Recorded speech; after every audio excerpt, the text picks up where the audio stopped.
Pada ribuan tahun yang lalu, di tengah hutan lebat Kalimantan Timur, Sungai Mahakam mengalir deras, menghubungkan desa-desa yang tersembunyi. Kabut pagi menutupi permukaan sungai. Burung-burung terbang di antara pepohonan tinggi. Dan suara alam terdengar, seakan menceritakan kisah masa lalu. Di tepi sungai itu, sebuah kerajaan mulai muncul. Kerajaan ini kelak dikenal sebagai Kutai. Penduduknya hidup sederhana. Mereka adalah pemburu, nelayan, dan petani awal. Setiap hari menghadapi tantangan alam. Banjir, hujan lebat, hewan liar, dan sungai yang kadang berubah arusnya. Namun kehidupan mereka mulai berubah ketika pedagang dari India tiba di pesisir, membawa kain halus, perhiasan, dan gagasan baru yang belum pernah dilihat penduduk setempat. Agama Hindu mulai menyebar melalui para pendatang ini, dan sistem kerajaan mulai terbentuk. Disinilah lahir seorang putra raja yang bijaksana, Mulawarman. Sejak muda, Mulawarman belajar tentang pemerintahan, diplomasi, dan kepemimpinan, hingga ia menjadi raja yang dihormati seluruh kerajaan. Prasasti Upa yang ditinggalkannya menjadi saksi sejarah, tertulis dalam bahasa Sanskerta, mengisahkan persembahan kepada para Brahmana dan pembangunan kerajaan yang makmur. Sungai Mahakam menjadi jalur perdagangan penting. Kapal-kapal berlayar membawa emas, kayu, rempah-rempah, dan hasil hutan lainnya. Masyarakat Kutai mulai mengenal konsep perdagangan internasional. Pedagang dari kerajaan tetangga singgah, menukar barang, berbagi ilmu, dan membangun hubungan persahabatan.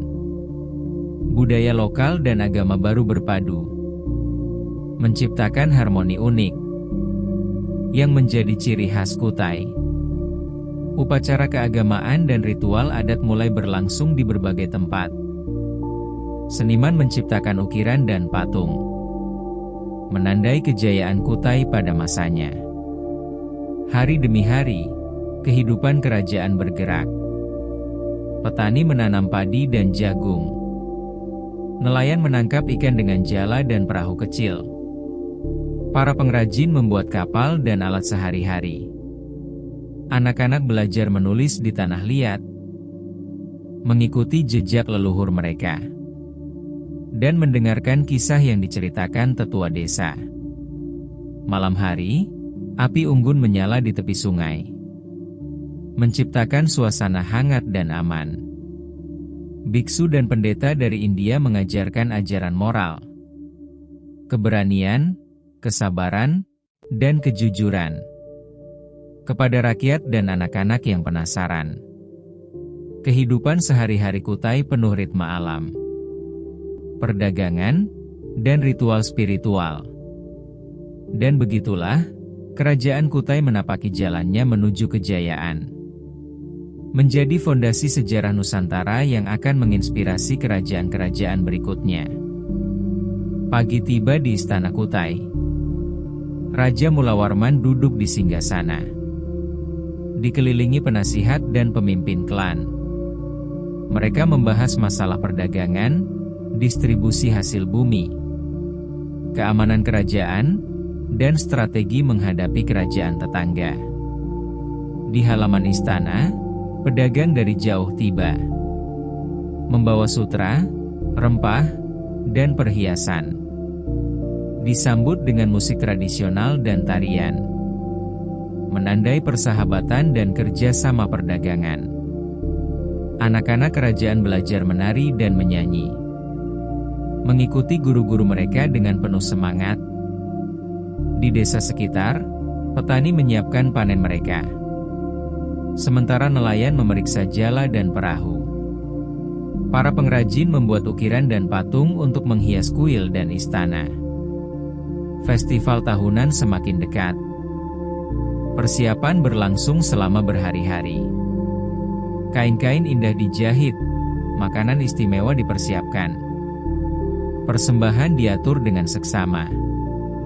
Para tetua menceritakan kisah leluhur, roh, dan kemenangan kerajaan kepada anak-anak yang penasaran. Kapal-kapal dari kerajaan tetangga berlabuh di Sungai Mahakam, membawa berita dan barang-barang baru. Diskusi diplomasi berlangsung panjang antara utusan kerajaan-kerajaan kecil.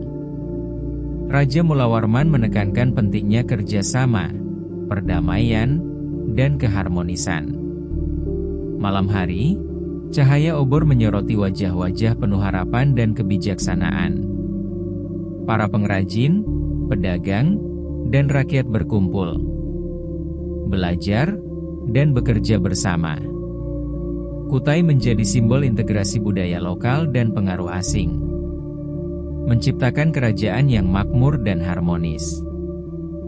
Dengan setiap hari yang berlalu, cerita Kutai semakin kaya, dengan pengalaman, pelajaran, dan kenangan yang akan diwariskan kepada generasi mendatang.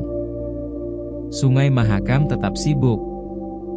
Kapal-kapal membawa rempah, emas, dan hasil hutan.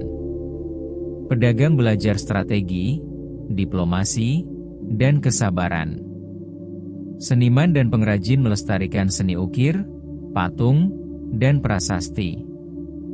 Biksu dan pendeta mengajarkan pengetahuan, spiritualitas, dan etika.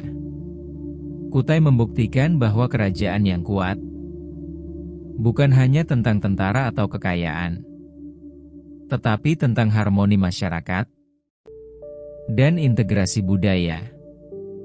Dan ketika kerajaan-kerajaan lain muncul di pulau-pulau sekitarnya, mereka meniru prinsip-prinsip ini. Tarumanagara, Sriwijaya, bahkan Majapahit, kelak belajar dari sejarah Kutai. Dari cara memimpin, berdagang, dan mengelola masyarakat.